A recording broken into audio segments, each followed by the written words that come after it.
आज की इस क्लास में साइंस से संबंधित प्रश्नों को समझाने का प्रयास किया गया। ध्यान समझिए, बेहद इंपॉर्टेंट क्वेश्चन है। इनमें से पहला प्रश्न है, प्राचीन भारत में रस विद्या का जनक कौन था? तो प्राचीन भारत में रस विद्या के जनक नागार्जुन जी को माना जाता है। नागार्जुन की पुस्तक का नाम क्या था? तो नागार्जुन की पुस्तक का नाम था रस रत्नाकर। अगला प्रश्न है, प्राचीन भारत का धातु विज्ञान उन्नत था, इसका प्रमाण क्या है? तो इसका प्रमाण है मेहरौली में लौह स्तंभ पर की गई पालिश और सुल्तानगंज की महात्मा बुद्ध की 7.5 फीट ऊंची कांस्य प्रतिमा। अगला प्रश्न है, शून्य तथा दशमलव प्रणाली का आविष्कारक किसे माना जाता है? तो माना जाता है आर्यभट्ट को। अगला क्वेश्चन है, किस भारतीय सम्राट ने दिल्ली, जयपुर, वाराणसी, उज्जैन एवं मथुरा में वेधशालाएं स्थापित की? तो किसने करवाई? सवाई राजा जयसिंह। इंपॉर्टेंट क्वेश्चन है।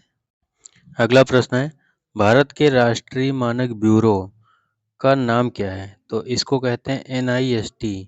पूरा नाम आप देख सकते हैं, national institute of standards and technology. अगला क्वेश्चन है, किस भारतीय गणितज्ञ विज्ञानी ने संख्या सिद्धांत का प्रतिपादन किया? तो संख्या सिद्धांत का प्रतिपादन करने वाले वैज्ञानिक का नाम है श्रीनिवास अयंगार रामानुजम। मुगल काल में लंबाई के लिए किस मात्रक का प्रयोग किया जाता था? तो मुगल काल में प्रयोग किया जाता था गज का। अगला है, भारत में मैट्रिक प्रणाली का प्रारंभ कब हुआ? तो मैट्रिक प्रणाली का आरंभ हुआ था 1956 के आसपास। रत्ती, आप लोगों ने सुन रखा होगा। रत्ती किस राशि का मापन करने वाला मात्रक है? तो द्रव्यमान का। और एक रत्ती जो होता है, वो एक रत्ती लगभग 120 मिलीग्राम के बराबर होता है। अगला प्रश्न है, माइक्रोन किस भौतिक राशि का मात्रक है? तो माइक्रोन लंबाई का मात्रक है।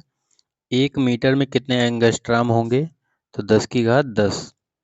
1 माइक्रोन 1 मीटर का कौन सा भाग होता है? तो 1 मीटर का 10 लाखवां भाग होता है। 1 माइक्रोन में कितने एंगस्ट्राम होते हैं? तो 10⁴ अर्थात 10,000 होते हैं। 1 नैनो सेकंड कितने सेकंड के बराबर होता है? 10⁻⁻9। 10⁻⁻15 मीटर का एंगस्ट्राम में मान क्या होगा? तो 10⁻⁻5 एंगस्ट्राम होगा। अगला प्रश्न इंपॉर्टेंट है, डॉब्सन। डॉब्सन बेहद इंपॉर्टेंट है। डॉब्सन यूनिट किसके प्रयोग में भी यूज होती है? तो ओजोन परत की मोटाई मापने में। अगला क्वेश्चन है, मैक संख्या किस राशि का मात्रक है? तो मैक संख्या उच्च वेग का है। ऊष्मा का मात्रक क्या होता है? तो ऊष्मा का मात्रक कैलोरी होता है। नौ संचालन में दूरी के किस मात्रक का प्रयोग किया जाता है? तो नौ संचालन अर्थात समुद्र वगैरह में दूरी के लिए तो नॉटिकल मील का प्रयोग किया जाता है। अगला प्रश्न है, विद्युत धारिता अर्थात इलेक्ट्रिक कैपेसिटी का मात्रक क्या होता है? तो फैराड होता है। शक्ति अर्थात पावर का मुख्य मात्रक क्या है? वाट। वाट को ही जूल अपॉन सेकंड भी कहते हैं। परमाणुओं व नाभिकों के द्रव्यमान किस मात्रक या इकाई में व्यक्त किए जाते हैं? तो AMU। AMU का पूरा नाम है एटॉमिक मास यूनिट। द्रव्यमान का सबसे बड़ा व्यावहारिक मात्रक क्या है? तो सबसे बड़ा व्यावहारिक मात्रक है चंद्रशेखर सीमा। और इसका प्रयोग कहाँ होता है? तो इसका प्रयोग होता है तारों का द्रव्यमान प्रदर्शित करने में। अगला प्रश्न है, कैरेट किस राशि का मात्रक है? तो कैरेट कैरेट है द्रव्यमान व सोने चांदी आदि धातुओं की शुद्धता का। प्रतिरोध का मुख्य मात्रक क्या है? तो प्रतिरोध का मुख्य मात्रक है ओम। विभवांतर का मुख्य मात्रक क्या है? तो विभवांतर का मुख्य मात्रक होता है वोल्ट। लीप वर्ष में फरवरी 29 डेज की होती है। अगला प्रश्न है, 1 सेकंड में कितने मिली सेकंड होते हैं? 1000 या 10⁻3, बात वही है। अब यहाँ है माइक्रोन, कामा मीटर, कामा एंगस्ट्राम एवं प्रकाश वर्ष को बढ़ते हुए क्रम में लिखना है। तो एंगस्ट्राम आप लोगों को पता है कि 10 की घात क्या होता है? -10। तो ये -10 है। उसके बाद माइक्रोन क्या होता है? 10 की घात -6। तो थोड़ा सा बढ़ गया। मीटर आप लोग जानते ही हैं, प्रकाश वर्ष आप लोगों को बताया गया है। बार किस राशि का मात्रक है? तो बार है वायुमंडलीय दाब का। एक बार का दाब 1 वर्ग मीटर क्षेत्रफल पर कितना बल लगाएगा? 10⁵5 न्यूटन का। साइंस के जो भी क्वेश्चन नहीं समझ में आ रहे हैं, अब हम साइंस की श्रृंखला लगभग डेली लाने का प्रयास करेंगे तो उसमें समझाया जाएगा। सूर्य से पृथ्वी तक प्रकाश पहुंचने में कितना समय लगता है? 8 मिनट 16 सेकंड लगते हैं। हर्ट्ज किस राशि का मापन करने की इकाई है? आवृत्ति अर्थात फ्रीक्वेंसी। केल्विन किस राशि की इकाई है? परम ताप। ये दिल्ली मेट्रो में जो पेपर हुआ उसका पूछा गया है उसमें। किसी तारे की दूरी मापने के लिए क्या प्रयुक्त होता है? कौन सी यूनिट? प्रकाश वर्ष। क्या कोई ऐसी राशि हो सकती है जो विमाहीन और मात्रक विहीन दोनों हो सकती है? कौन सी हो सकती? तनाव। अगला प्रश्न आपकी स्क्रीन पे है। सामर्थ्य अर्थात पावर में समय की विमा कितनी होती है? तो समय की विमा क्या होती है? माइनस की पावर में 3। दो ऐसी राशियों के नाम बताइए जिनमें एक सदिश और दूसरी अदिश हो परंतु उनकी विमाएं समान हो। चाल और वेग। क्या सभी नेतांक अर्थात कांस्टेंट विमाहीन होते हैं? नहीं, प्लांक नेतांक की वैल्यू भी होती है। क्या कोई राशि ऐसी हो सकती है जिसकी विमा हो परंतु मात्रक न हो? तो जिसमें विमा और मात्रक दोनों नहीं हो, तो विमा हो मात्रक न हो, ऐसा नहीं हो सकता।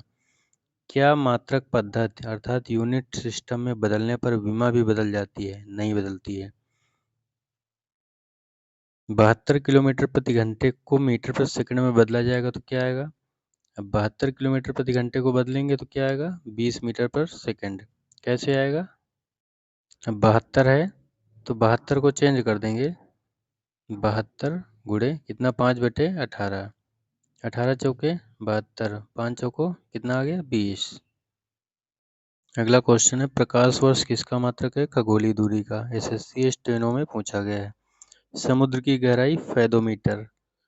नॉटिकल मील यूनिट का प्रयोग समुद्री दूरी के मापने में। बेहद इंपॉर्टेंट क्वेश्चन है, ध्यान से देखिएगा। सिनेमैटोग्राफ किस सिद्धांत पर कार्य करता है? तो सिनेमैटोग्राफ जो है दृष्टि बंधन के सिद्धांत पर कार्य करता है। कमरे के ताप व आर्द्रता को नियंत्रित करने के लिए कौन सा यंत्र प्रयुक्त होता है? एयर कंडीशनर अर्थात एसी। कौन सा बल कार्य करता है? तो विद्युत मोटर में विद्युत चुंबकीय बल कार्य करता है। विद्युत बैटरी में ऊर्जा का संचय किस रूप में होता है? तो रासायनिक ऊर्जा के रूप में होता है। कंप्यूटर का जनक चार्ल्स बेबेज सबको पता है। डायनामाइट सबको पता है, अल्फ्रेड नोबल। परम ताप की खोज किसने की थी? केल्विन ने की थी। आवेशों के बीच लगने वाले बल का पता किसने लगाया था? कूलाम ने लगाया था। आर्क लैंप का आविष्कार किसने किया? डेवी ने किया। वातानुकूलक अर्थात एयर कंडीशनर के आविष्कारक कौन है? W Havilland career. प्रत्यावर्ती धारा चलित मोटर अर्थात एसी मोटर का आविष्कार किसने किया? तो आप इतना याद रख सकते हैं, टेस्ला ने किया। पूरा नाम है निकोलस टेस्ला। पूरा नाम याद रख सकते हैं।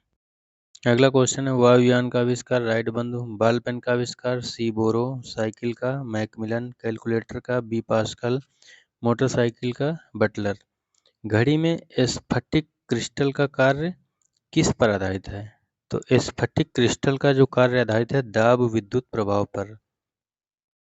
अगला क्वेश्चन है किसी इलेक्ट्रॉनिक घड़ी में लोलक घड़ी के लोलक के समतुल्य कौन सा ऊर्जा होती है? कौन सी ऊर्जा होती है? तो क्रिस्टलीय दोलित्र होती है। ये आईएएस प्री में पूछा गया है। टेप रिकॉर्डर की टेप पर किस यौगिक का लेप होता है? तो फेरोमैग्नेटिक चूर्ण का लेप होता है। द्रव क्रिस्टल कहाँ प्रयोग होते हैं? तो द्रव क्रिस्टल इलेक्ट्रॉनिक घड़ियों में प्रयोग होते हैं, पॉकेट कैलकुलेटरों में प्रयोग होते हैं, इसी प्रकार अन्य इलेक्ट्रॉनिक प्रदर्शन युक्तियों में प्रयोग होते हैं। दूध का आपेक्षिक घनत्व किस यंत्र से मापा जाता है? तो लैक्टोमीटर। और जहाँ भी लैक्ट शब्द आ जाएगा, लैक्ट लैक्ट का अर्थ ही दूध से माना जाता है। स्वचालित कलाई घड़ियों में चलने के लिए ऊर्जा कैसे मिलती है? तो कलाई अर्थात रिस्ट के विभिन्न प्रकार के संचलन से मिलती है। नैनो हमिंग बर्ड क्या है? इंपॉर्टेंट क्वेश्चन है। तो नैनो हमिंग बर्ड क्या है? एक जेब के आकार का चालक रहित जासूसी विमान है जिसका विकास संयुक्त राज्य अमेरिका में किया गया था। यूपीपीसीएस में पूछा गया क्वेश्चन है। ग्रेविटी ट्रैक्टर क्या है?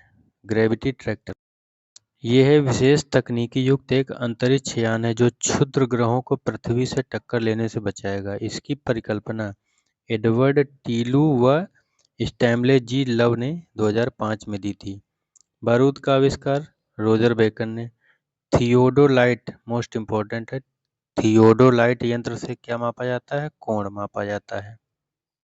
इसी प्रकार की हम श्रृंखला आप लोगों के लिए लाते रहेंगे। देखने के लिए धन्यवाद। चैनल को सब्सक्राइब, लाइक और शेयर जरूर करें।